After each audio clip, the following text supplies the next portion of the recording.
Okaeri nasai minasan, happy 2024, and today we are gonna talk about Ohsama Sentai King-Ohger Adventure Heaven. It is finally time to review the movie itself. It is very short, not gonna lie, only like 41 minutes long, so I really can't imagine people going to the cinema paying the price to watch a 41 minutes movie itself. So I'm actually thinking to myself, maybe this Ohsama Sentai movie is actually being shown together with the Kamen Rider Geats movie itself, because it just doesn't really make sense for you to just buy a ticket, go and watch a movie that is 41 minutes long.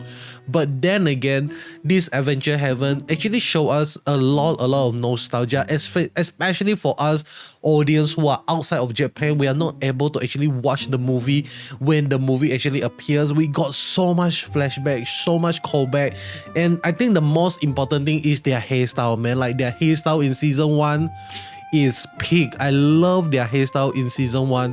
The only one that I preferred in season 2, I have to go with Yanma. I'm not gonna lie, the blonde hair really suited him, and the Rita short hair. I think just these two hairstyles are the only one that really I like in season 2. Then the rest of the cast is like, their hairstyle is like bad, man. Especially for Gira, his hairstyle is like, what is wrong with you? What is wrong with your hairstyle and all those things? So really amazing thing we get to see here. But I think after watching this movie, I just want to give kind of like an overall point mark for them first. I think it is a very fantastic movie. They managed to send the message loud and clear within a short period amount of time. They don't drag it out. They don't make the characters suffer like and struggle a lot on their emotion. I think one of the best thing is to really show Yanma as a dude. They don't believe in ghosts at all, and nothing phases him, and he's just gonna do whatever he do best, okay? And it is like just amazing that he's the only one that doesn't actually go through any particular trials and error itself in the movie itself. Like the rest of the kings, they are being stumble upon visions of their dead parents, vision of their previous king, and even vision of the people that they judged in the past itself. So I think it is really amazing for us to actually see that Yanma is the only one.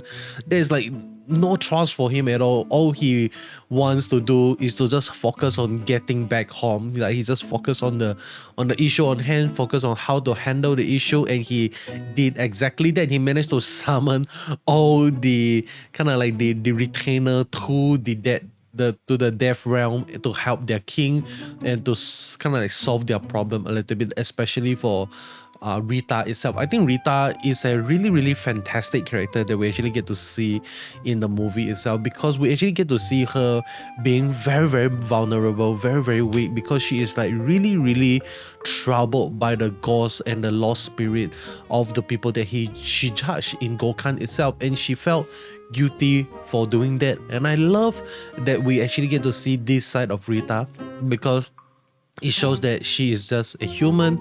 She is not perfect. She has weaknesses, and she needs the monophonia beside her to actually push her going forward itself. Okay, so that is like, I think one of the best part of Rita's character, which is we know for a fact that she is not perfect, but she tries her best to be perfect. I think that is what attracts a lot of people, and why a lot of people are really excited to talk about her most of the time. Okay, so moving forward, I have to talk about the biggest thing in the movie itself, and that has to do with Devonica and also Rhino Husty. Okay, so obviously Devonica, fantastic actress. I love her. She did a fantastic job. Her voice is amazing. Her singing on point.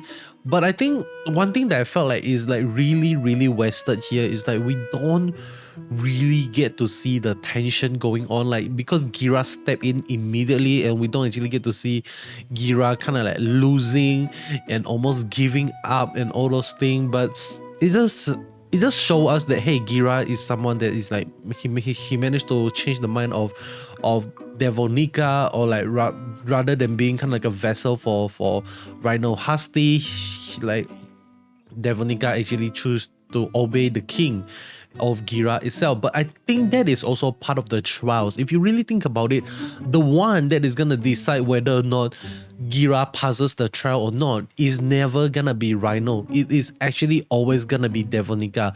So I think the trials itself is being said to be like kind of like, are you able to convince Devonica to see you as a king? Maybe that is kind of like the real trial of Gira's trial, something like that, okay? Rather than fighting down Rhino Husky itself, because I felt like Rhino Husky only fight them because they henshin, okay? Like if the Ohsama Sentai doesn't henshin and fight Rhino, I don't think he's gonna henshin at all, man. Like, I don't think he's even gonna use the burrow arm, something like that, and he's not gonna henshin into his skeletal form. I think that is like really, really interesting for us to actually get to see. But in this movie, we also get to learn that the reason why, starting out with season 2 with a 2-year time skip, Gira doesn't know about Dagadedot is because Rakles is still alive, and the reason why we don't see Rakles in the movie itself is because of this, because he is still alive, and all of us already know this who are watching the latest episode of Ohsama Sentai. He's still alive. He make a return, he become one of the jester, he tried to take down Dagadedot and all those stuff. We already know this, but for us, if we manage to watch this during the actual premiering that of the movie itself, then we'll be like, oh wow, Rakles is still alive, and we would just kind of like speculating like, hey, when is Rakles gonna return? How is he gonna return? When is it gonna happen? And all those stuff. So I felt like all of these are like can be a lot more smoother if we actually get to watch the movie itself. But it is fine, okay? It is fine, because I think it works even better when we actually get to see like how everything happened, and we actually get the answer on like why doesn't Gira knew about the existence of Dagadedot, but the previous king knew about Dagadedot itself. And the reason why is because Rakles is never really dead. So Gira is never really considered the next successor to the King of Shugoddam itself. But there is also kind of like a saying about like how the King of Shugoddam will always end up being a lonely man, a lonely king, something like that. Is the biggest reason why this always happen is because the rest of the king doesn't actually knew what is at stake here. Only Husky family, only the King of Shugoddam knew what is actually going on what is going on the Terra that they're living in itself. And we know this for a fact because we see Rakles, the action of Rakles has already proven to us that he has chosen to walk the path of the lonely road, and he chosen to walk the path of becoming the enemy of the war, something like that. So that is something that I felt like most of the Husky family is gonna choose to go down that path except for Gira. And I also think that maybe the reason why Gira choose to walk this path is because, you know, like because Dagadedot messed up, okay? Because Dagadedot is like got nervous and he appeared in front of Gira and just throw everyone around, throw Gira around, and like it's just like Dagadedot appeared in front of so many people, and he appeared in the rest of the in the Sentai's life itself. So it actually causes Gira to not have a need to actually hide this as a secret, make this as a secret to the rest of the Sentai itself. So we could actually see like that is the reason why Gira is not gonna be alone, and he's not gonna be a lonely king, something like that. So that is really, really amazing. But sadly to say, after watching this movie, I felt like the only biggest question mark that I have is what happened to Devonica, because by the end of the movie we actually saw that she actually returned back to the orphanage eating the cake. But what happened to her? Where did she go after eating the cake? We never actually get to see her in the series itself.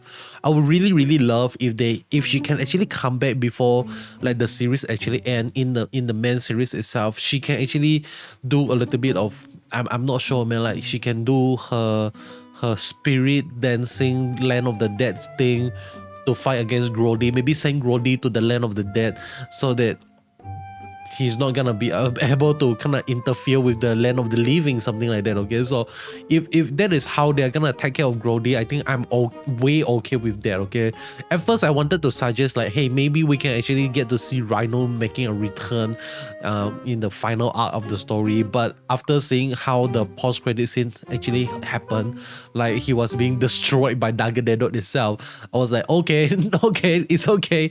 I wanted that, but it's fine. Okay, so really amazing movie. We actually get to learn quite a lot about different character, and that is what is most important here. Okay, because we get to know the character more, we get to know the story more, and it helps with establishing a character itself. So with that being said, that is all from me. Hope you enjoy. If you like what you see, you know what to do. Subscribe, and I'll be seeing you guys in the next one. By the way, if you made it this far into the video, it means you really truly enjoy my content, and I have something to tell you. I'm gonna be missing for the month of January. I'm not sure whether or not I'm gonna be able to record videos for all of you guys or not.